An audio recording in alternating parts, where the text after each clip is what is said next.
Okay, so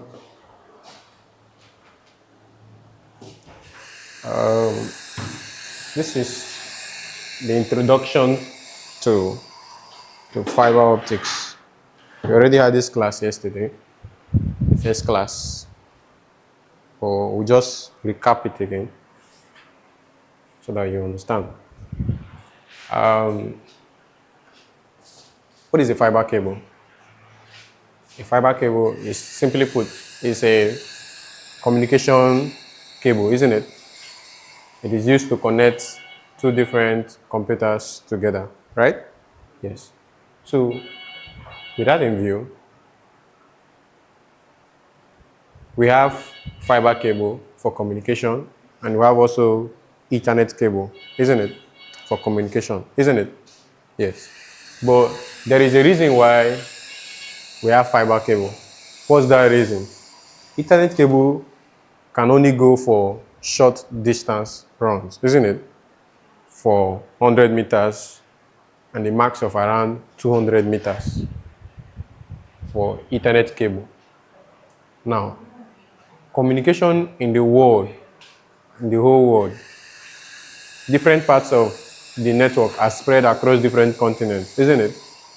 In the internet, where Facebook.com, where their office is it not different from where Google.com office is? It is, right? Where WhatsApp is, it's not different. It is. So that means in order to enable communication between all these three different firms I've just mentioned, that means you will need thousands of Ethernet cables being joined together every 200 meters. Can you see that? That would be a pain. So every 200 meters, you'll be joining different Ethernet cable. And that's not just, it's not just a electrical join. You have to repeat the signal using another electronic device that will infuse the next power for the next 200 meters. But fiber came to change that. So we have a brief history of the fiber optic cable.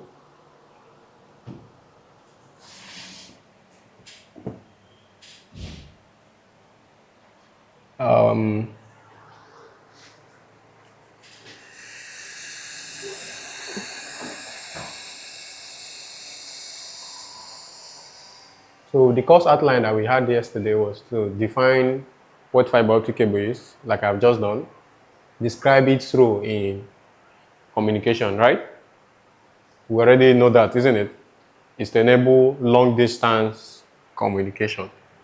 Explain the principle excuse me, of light transmission in optical fibers, identify, differentiate between single mode and multi-mode. So as we continue along, let's just take a brief recap of everything quickly so that we'll do what we have to do today. So fiber optics is a technology that uses thin strands of what? Glass. Inside the fiber cable, we have a what? Glass core that is inside it, or plastic fiber to what? Transmit data in the form of light pulses from one point to what? Another. Are we following? The brief history. So the first experiment on fiber optic cable was on total internal reflection. Total internal reflection. Now,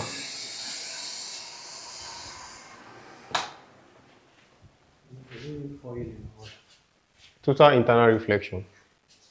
What's that experiment, total internal reflection? For Ethernet communication, what happens? How does communication happen? The raw data bits are encoded on top of electrical signals, isn't it? And they are transmitted along a cable, and a device decodes that information, right? Now, in testing total internal reflection, the experiment was to see how far, whenever you turn on a light, what happens is that light disperses. That's it, isn't it? You're in a dark room, you turn on a candle, you put on a candle, what will happen? It will brighten up the whole room because the light will be dispersed.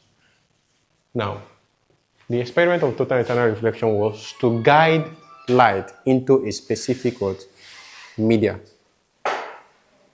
So it's like turning on a pipe that has a big opening. What will happen? Water will just gush out without any direction, right? But by the time you channel that water into a pipe that follows the direction, what will happen? That water that was supposed to be gushing out would follow that path that it has been guided into. Isn't it? Yes. So the experiment of total internal reflection was to guide light to pass inside what? A guided what? Media. So that was done in 1840. Then the next experiment was if we can guide light inside a medium, let's say we can guide light inside the pipe, we turn on the torch here and the torch will come out at the end stream of that pipe, what will happen? That means we can take light as a carrier of messages, right? And encode data inside light and transmit it. So yesterday in the class, we did an experiment where we have a torch and we're in a dark room, right? And we already know that computers use binaries to communicate. True or false? True. And the binary value of 1 is an on signal, isn't it, electrically? And the binary value of 0 is an off signal, electrically, isn't it? Now, we bring that to the fiber world. If the touch is on, that's a 1, isn't it? And if the touch is off, that's a what?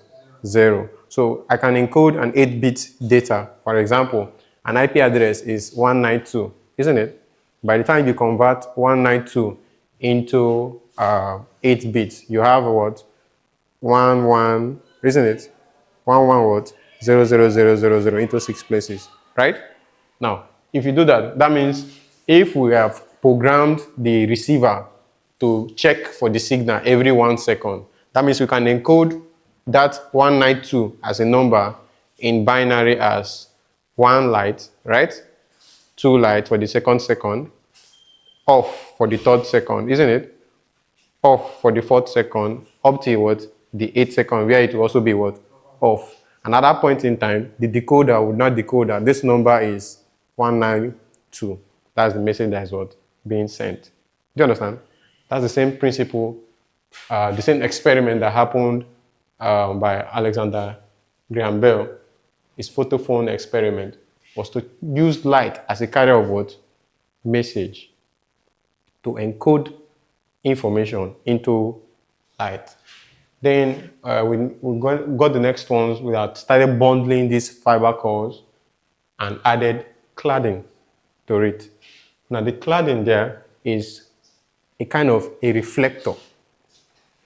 Now, in trying to guide light, you don't guide light inside wood. What will happen? The wood will absorb the light, isn't it? You don't guide light inside a block of cement. What will happen? It will absorb the light. You guide light by reflecting the rays of the light continuously till it gets to the weakest point, isn't it? Yes. So a simple experiment is you have a torch and some pairs of mirror. You point that torch at an angle. What will happen? There will be an angle of what? Reflection, isn't it? Which will propagate that light forward, isn't it? Now, you put the mirror again at that point again, where it's reflected to, right? You change the angle of reflection again, isn't it? Yes. And you continue, and you step on, and it's going forward. Now, in a fiber core, the cladding is the mirror that guides what? That light. The cladding covers the core, so that as you point or you put a light inside that media, what will happen? The light will continually be reflected to get to the destination. So after that, we got the naming of the feed as fiber optics, and we started making more progress to now making long haul optical communications possible. Then there came a time where they refined the process of making these fibers to having low loss fibers, where these cables that we're talking about At that point in time, in 1970, they were able to allow for 17 minus 17 to 20 dB loss in power, because as you shoot light, as it's going along the journey, what will happen? It will what? Degrade. So at 1970, they were able to, the technology then was able to carry light for a kilometer at a loss of 17 decibels. In our class today, we will find out what we are on right now. Early deployments of this fiber still continued by 1977, the first internet traffic on top of fiber, and that was for commercial fiber links carried live traffic. Then we started getting the eras of undersea cables in 1988. So, capacity explosions of fiber. What made fiber to increase? We had optical amplifiers, and it's called what? Erbium doped fiber what? Amplifier. Now, this is why we do not use Ethernet for a long distance. Not that we can't repeat Ethernet signal, we can. But like I said, the maximum distance is how many? 200, isn't it? And for you to power an Ethernet signal, what will happen? You plug it into a switch or a router or a computer, isn't it? Which inversely needs what? Electrical power, right? So that means if we are to run a 1 kilometer Ethernet link, what will happen? At 0 meter, we have electric power, isn't it? At 200 meters, we have another electric source. So we are talking about two different electric sources. Maybe if it's a generator or burning fuel at the first point, you're burning fuel at the second point, and so on till you get to the last point. But in fiber, if the signal drops, the optical amplifier does not need what? Light.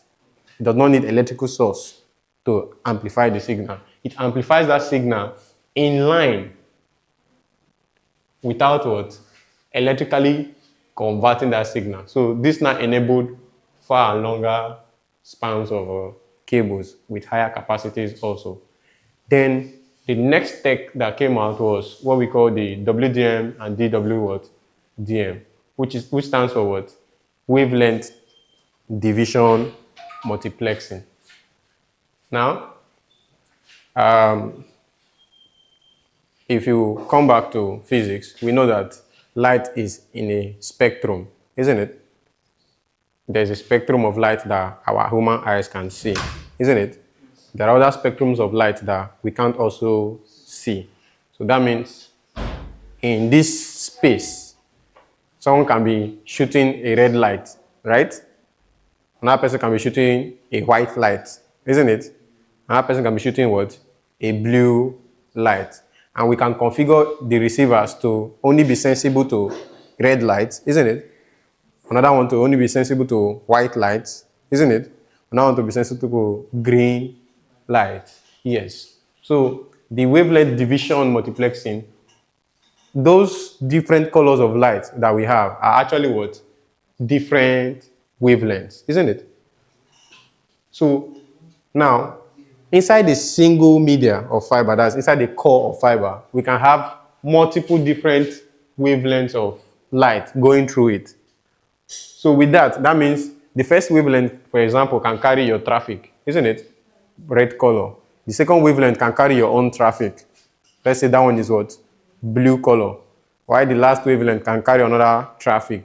Let's say that one is black color. Right? And at the end of the day, we just have one single cable, but it's carrying the traffic of 3 different customers, and they are not colliding with each other, isn't it? Light does not collide. There's no way they'll point red light and you'll be seeing blue, except you have eye issues, isn't it? So the wavelength division multiplexing stacked many, we call it colors to our own human eyes, but it's actually what? Wavelengths of light on one single fiber, which now multiplied the what? Capacity that one cable can carry. And it drove the internet what? Boom. Then modern high-speed networks started coming out with using the FTTH tech and broadband fibers that started from around the 2000s. So fiber to the home rolled out broadly, delivering gigabit class access and becoming the backbone of what? Cloud, streaming, and gaming. Then that followed also with PON evolution, because the FTTH and broadband rides on what? PON, what we call PON, passive optical what? Networking. We'll learn about them.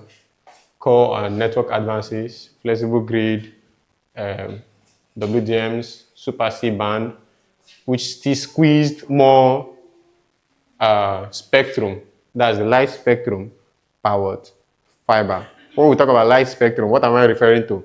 Different wavelengths, isn't it? Those different wavelengths enabled high speeds.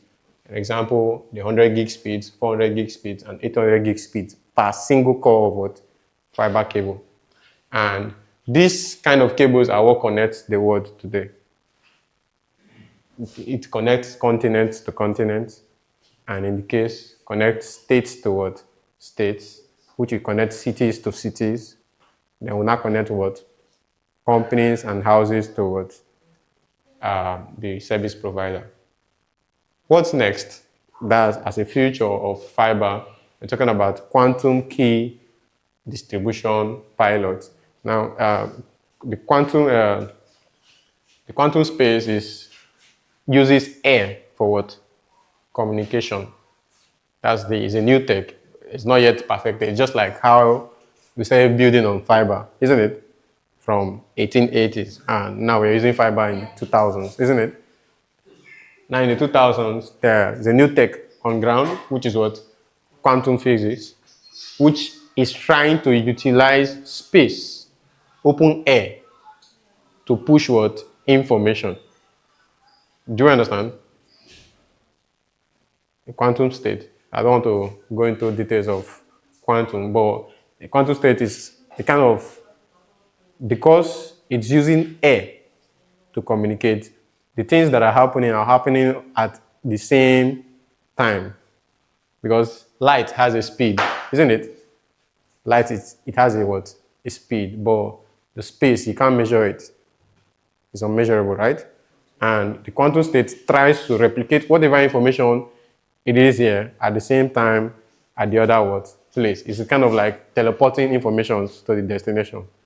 So that's the next form of evolution that the world is going on to, trying to send information using what? The quantum states. So the principles of fiber optics now comes. How does it work? Remember, first of all, light is being reflected inside the media, right? To enable it travel a distance. So light will enter the fiber cable at a certain angle. If it enters straight, what will happen? It will not be reflected, isn't it? You have two mirrors side by side and you just point the light straight. Will the light hit the mirror? No, it won't. So that light is going to enter the fiber cable at at an angle that will hit the first point of the mirror, isn't it? Which will now reflect to the next mirror, which will now continue reflecting till it gets to the point where the light is weak. So this light will bounce off what we call the cladding. That's the mirror that we're talking about. The cladding, without escaping. Because if it does escape, if that light escapes, it loses all the powers at that point, isn't it? So the aim is to allow this light to bounce off the cladding without escaping until it comes to the end of the fiber cable. So you think of this as a water slide tube. You put water inside a pipe, right? As far as there's no leakage in that pipe, that water must come out at the other end of the pipe, isn't it? That's the same thing we expect the fiber optic cable to achieve. So when I talk about the structure of a fiber cable, an example, I have a cable here. This is a fiber cable. Now, this is just a single core of fiber that is inside it. It has a central part where light what travels. If this one has not been, come and help me with stripper. This one has not been stripped. I will open it up so that you see the cable itself. Ah, someone is looking for me. I'm coming. I'm coming.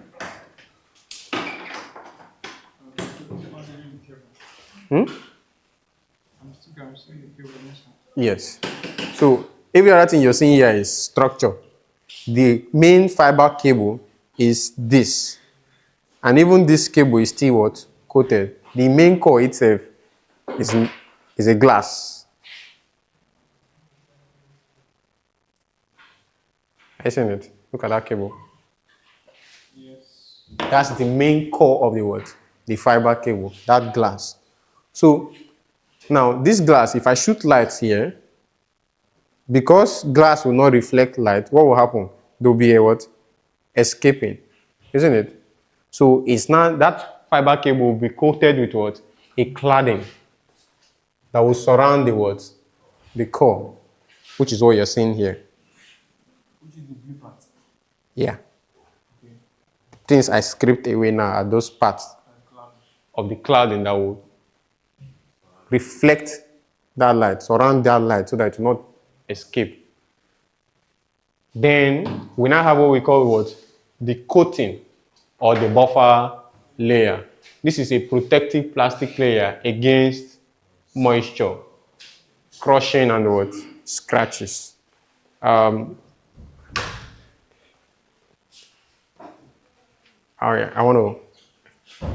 want to peel away the coating so that we'll see it.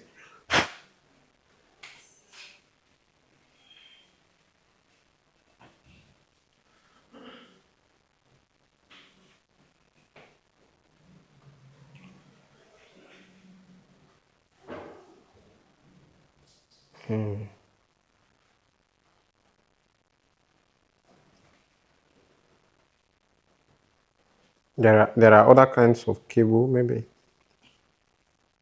The level of my stripper is too high. I'm trying to peel away the plastic. Okay. If you look very well now, you will see that I've not actually stripped down the core, but the plastic layers are being removed. Are you seeing it? The blue layer. Yeah. Okay.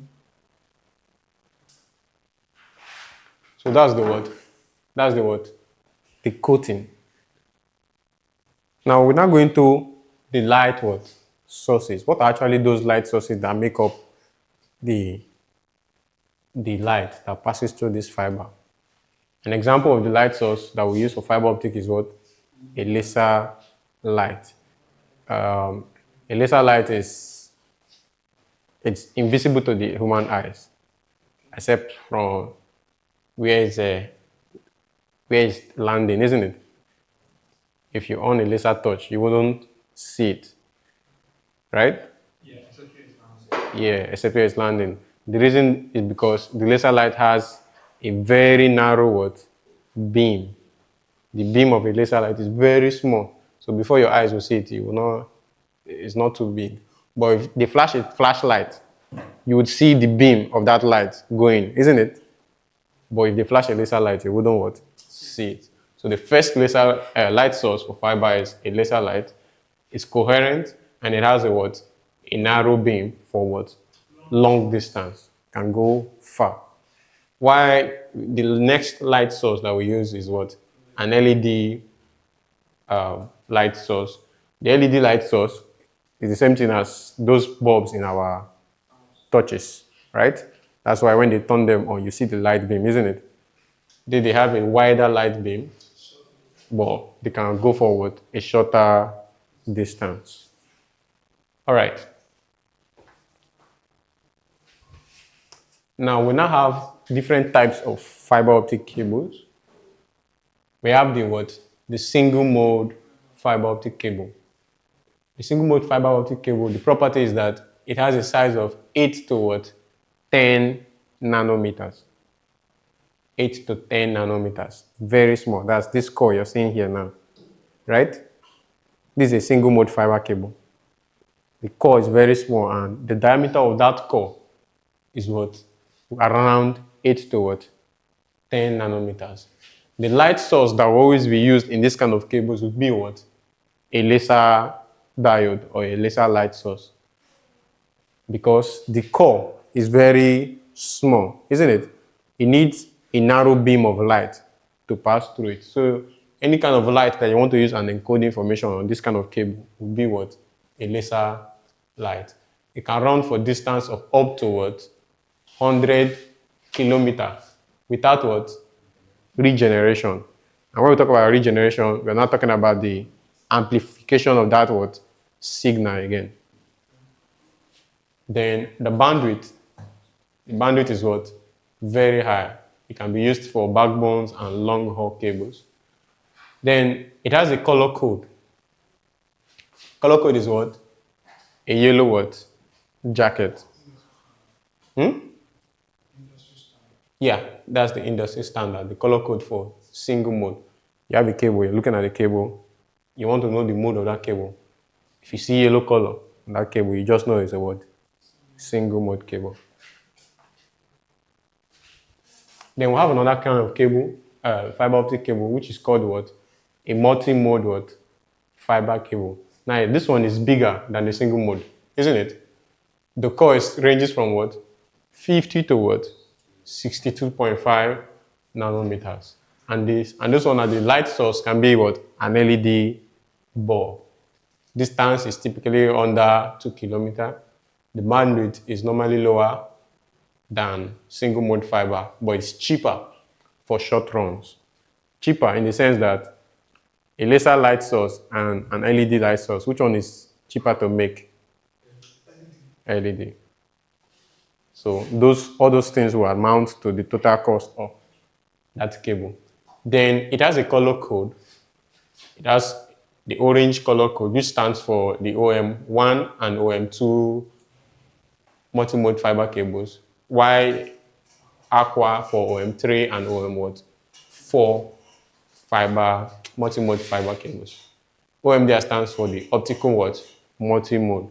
So you take it as kind of like a generation. Example, 3G, 4G, 5G, isn't it?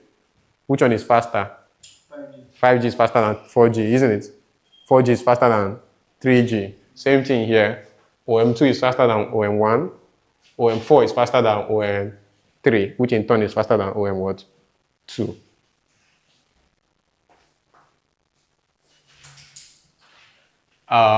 Cable construction types. We have cables that are tight buffered. These kind of cables are used indoors. Each fiber is coated with just a protective layer. While we have cables that are loose what? Tube. These kind of cables are used what? Outdoors. These kind of cables are filled with what? Gel tubes to protect them from what? Moisture. Because they will be used outdoors, they don't know which condition those cables will be on, right? So they use a gel to fill that cable. For example, this is an outdoor cable. Now, if you had felt this cable, you feel that there's a kind of gel on it. Just slip your hand through it. Yeah. There's a kind of gel on that cable. Why is there a gel inside the cable? Remember, this cable will be facing different kind of bends outside, right? Now, by putting that gel, as you're bending the cable, it's not actually scratching the plastic to wound it because the gel is kind of protecting it, isn't it? While those kind of cables that are used indoors, like the patch cord, like this cable here that was in this other slide, by the time we look at this cable, the cable there's no gel inside this cable. Remember, I said the fiber core is very small, isn't it? So that means this big thing here cannot be the fiber core. True or false? This big thing cannot be the fiber core.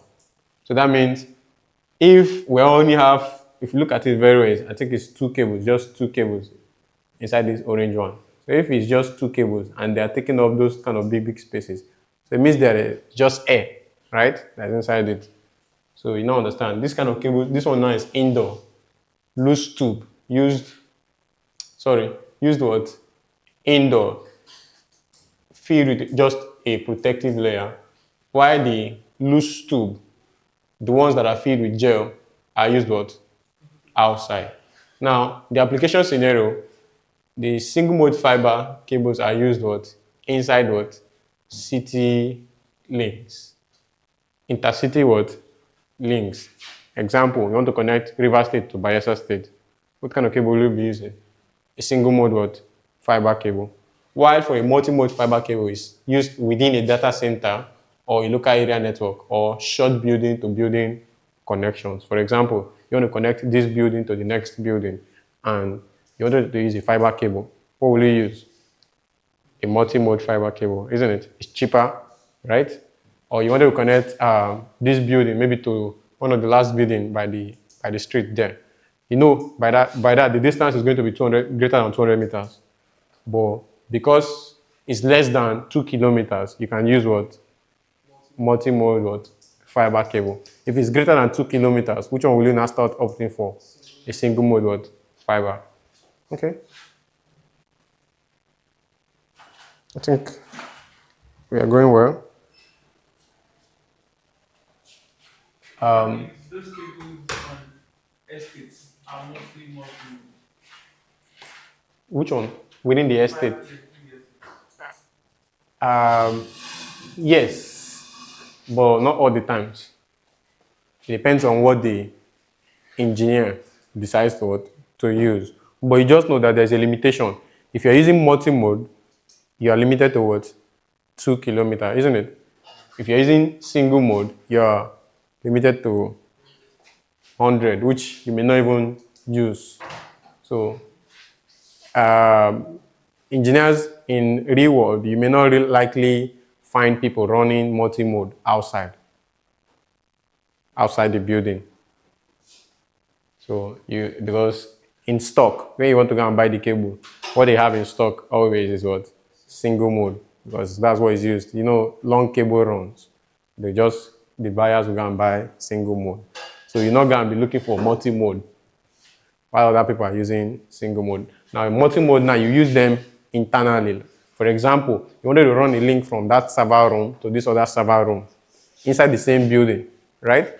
It's an indoor cable, isn't it? It will not be an outdoor cable. So at that point in time, you can look for multi-mode, which is used indoor. Now, like we said, fiber uses what? Light, isn't it? So first of all, the light will be encoded at the transmit point, right? And the light will be what? Decoded. That's the message passing from that light will be what? Decoded. So those two things, the encoder is the what? The transmitter, isn't it? The one transmitting the signal. While the decoder is the one what? Receiving what? The signal. So we're talking about fiber optic components. The transmitter converts electrical signals to what? Light. Types, LED transmitters for multi-mode, right? And laser transmitters for what? Single mode. Then we have the optical fiber cable that will move that light from the transmit area to the destination, isn't it? Then we will now have the receiver that will convert that light from light to electrical signal. And those ones are, what does that? Are photodiodes or avalanche photodiodes. Now, these are some examples of transmitters and receivers. Because this SFP here is called an SFP module. SFP what? Module. Small form factor pluggable. Very funny name. Why this one is also what? An SFP module. Do they look alike? Yes. They look alike. It's just that their connector is what? Different. Isn't it? That's what we want to talk about now. So this one has a single place for transmitting. This SFP module has a single place for what? Transmitting. So that means for the transmission signals from this, whatever that will house it, right? That's all the transmission signals will pass via one single core of fiber cable. Then for any signal that's being received, that one will pass through what? This other core of fiber cable. Does that make sense? So in this kind of connections, they'll be what we call active optical what? Networking. Because for this to happen, you must have the first point to what? The second what? Point, isn't it? Where from the first point, you're transmitting here, right? And at the second point, that your transmit signal will be received on this other leg. Then from that second point, going back to the first point, that one will transmit here again on the transmit leg, isn't it? Then at the receive point, that's the point A that sent the first initial signal, that will now receive it backward here, isn't it? Do you understand the loop there? Transmit will always go to what? Receive.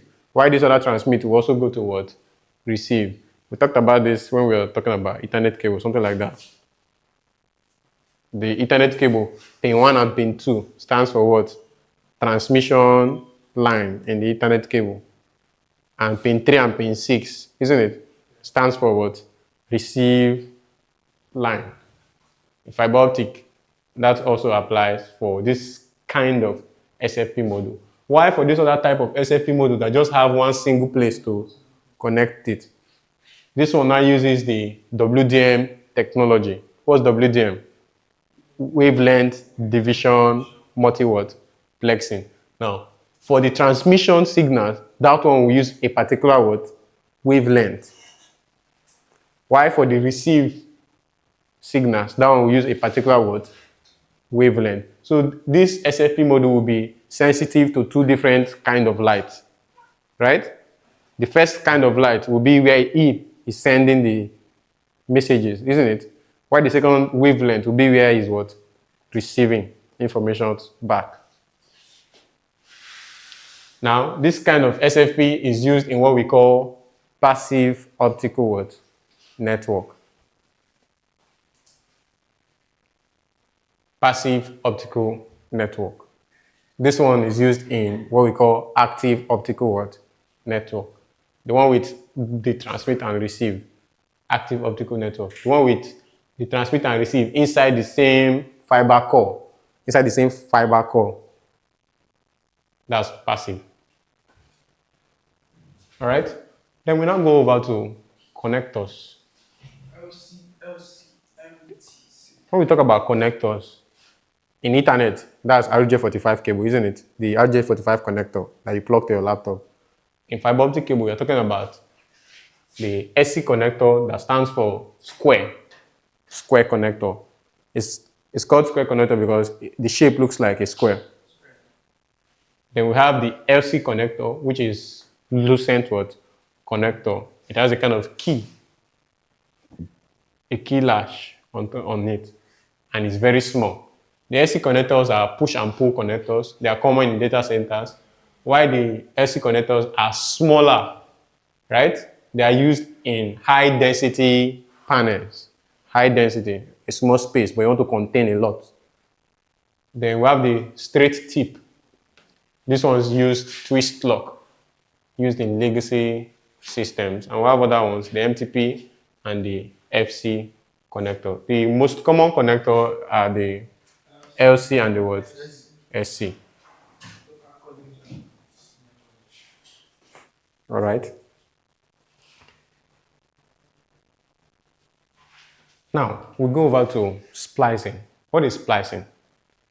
Splicing is the act of joining two different fiber cables what? Together. Either mechanically or what? By fusion. Mechanically in the sense that you bring the two cables together with a mechanical latch, that will hold it in place, right? Or you use a fusion machine that will splice those two cables together with an electrical arc and it will join the cables together. Mechanical, you have not joined the cable together, you only brought them close so that the light that is coming from this cable will pass and enter the other cable, right? But in fusion, you fuse those two glass cables together and they now become what? One. Mechanical is cheaper, but it has what? Higher loss.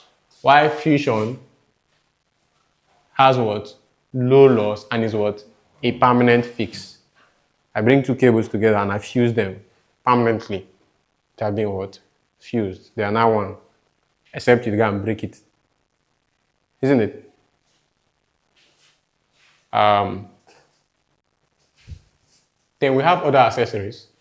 For example, we have the patch panel. The patch panel is used for organizing different fiber what? Connections. For example, this is a patch panel. The first image is a patch panel, right?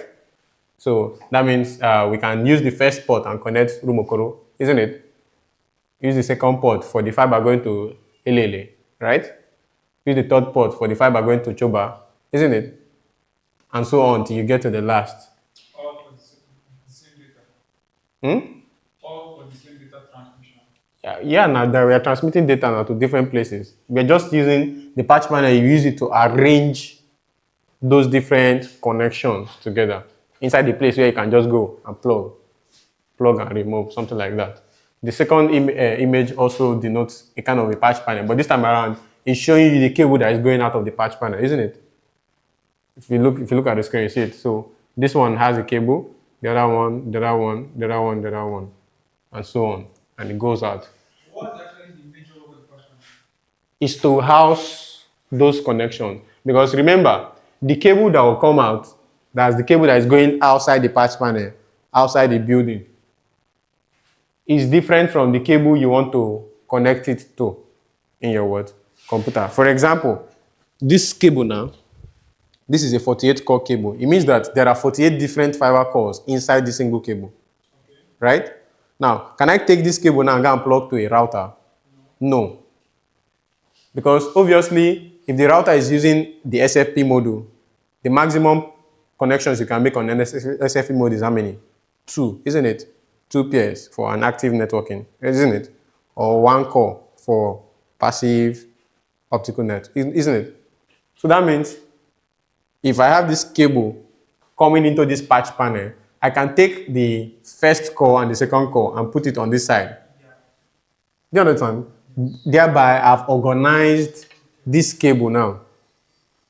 That's what it means. So this second image shows that very well. You see the cable, this yellow cable coming in, isn't it? And it's being joined together somewhere here, right? And it's being joined to what we call a pigtail. So those pigtails are short fiber with connectors at the end. The connectors at the what? End. Do you see the connectors? Normally, the fiber cable does not have a connector, isn't it? Now, we get a pigtail, fuse the pigtail together to the fiber cable, which will now make that fiber cable to now have a what? A connector that someone can now go and now what? Connect to it. Now, what you're seeing here exactly, the name of this on the patch panel is called a what? A coupler. This is what? A coupler. When you have two different connectors, right? And you want to join them together. Remember, how do we splice a cable? We use mechanical or use what? Fusion, isn't it? Now, in this case, we are not splicing, right? We just want to connect anything coming out from this side to the next part. In that place now, what are we doing? We are what? Coupling. So we are coupling this pigtail, that is this connector, to the other what? Connector together. Coupling. So patch panels makes use of couplers so that the pigtails from the outdoor cable going outside would be inside the patch panel, isn't it? While what we call the patch cord that is now an indoor cable, where that you can now use from the patch panel to your SFP, will connect from to what the exterior part of the patch panel. So these are the third image is a bundles of pigtails. Then we have what we now call an attenuator. It is used to reduce optical signal if it is what? Too strong. Why? Why would you not say, I sent you something and it's too strong? It's like, for example, you have you go to a radio station, right? To their radio mast. If you look at their radio mast, there will be a sign around it that shows you the maximum distance you should be around what? That place, isn't it? Why are they telling you that you should not be within this meter close to the transmitter? It's because at that point, the power is what? The highest. So there may be radiations that would come emit from it that will be harmful to what? To your body, isn't it? But if you are far away from the transmitter, are you okay? Yes, isn't it? Because at that point in time, your received sensitivity to those radiations are very weak. They wouldn't what? Harm you. Same thing goes for optical devices. If they are very close, remember, fiber optic cables are intended to go for kilometers, isn't it? Now, a cable that is intended to go for kilometers without much power, you're not using it to run maybe like a 5 meter or 10 meter distance. What will happen? The power will be what? Too much, isn't it? So those kind of devices that are in short distance, you can now use what we call the attenuator to reduce the optical signal to the level that is acceptable by what? That device. So the last image shows that. So you see, this is a 10 dB what? Attenuator. So it means that if you plug in a light source, it's going to reduce the power of that light by what? 10 decibels. We measure the power of light in what? Decibel. The power of optical light in decibel. dB. So if I plug in 5 dB here, it's going to subtract minus 10 from it, giving me what? Minus what? 5. Does that make sense? If I plug in minus 2 dB here, what will happen? It's going to subtract 10 from that minus 2, which will now become what? Minus what? 12. Isn't it?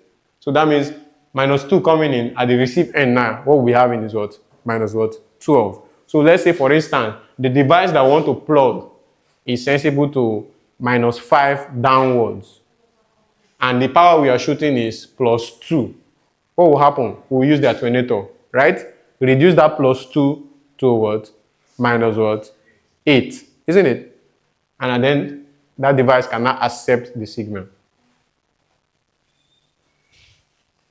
Now, what are the advantage and disadvantage of fiber optic cables?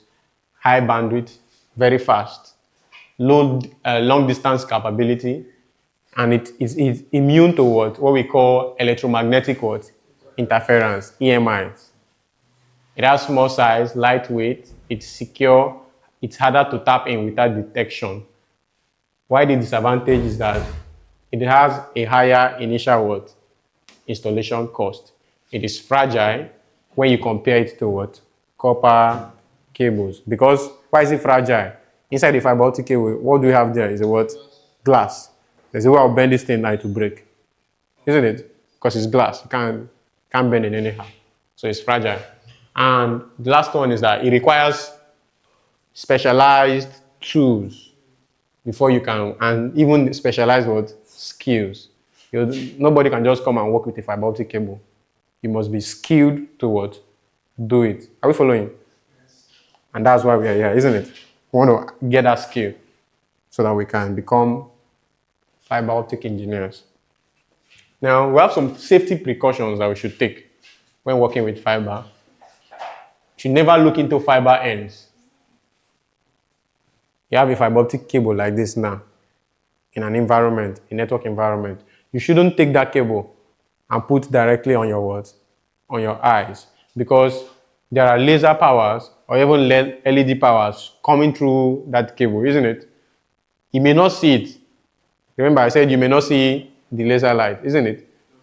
So it will take a cable now that you're not seeing the light and you're pointing into your eye, while that cable is what? Damaging your eyes. Safety first. So never look into fiber optic cables, fiber ends. Don't look into it. Don't look into it. Wear safety glasses during splicing. Dispose of what we call the fiber scraps in a marked container or in any container at all. When you're done, you should dispose it off. Why? Because these things are what? Very small in nanometers, isn't it? Nanometers, even is smaller than your hair, right? So that means if just a small arc of that cable breaks somewhere, you wouldn't see it, right? And before you know, you're gonna rub your hand on top of that place, and it will pierce your skin, and it's very painful. So when you're working, as you're breaking fiber cables, you what?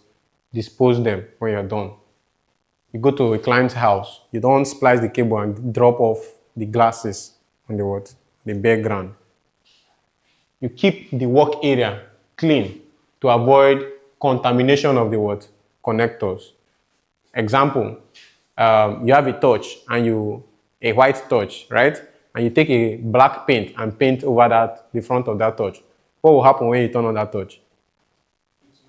It will not be bright again, isn't it? Invariably, you have reduced the power of that torch, isn't it? Now, you have a fiber optic connector and you're rubbing it over dust, over dirty areas, sand, and you say you want to go and plug it to another computer. What will happen? It will reduce the optical power, which may even render that cable useless. So you should keep the work area clean. And I think that's where we ended yesterday. Then we had some questions. I don't know why I named this slide like this. This was question.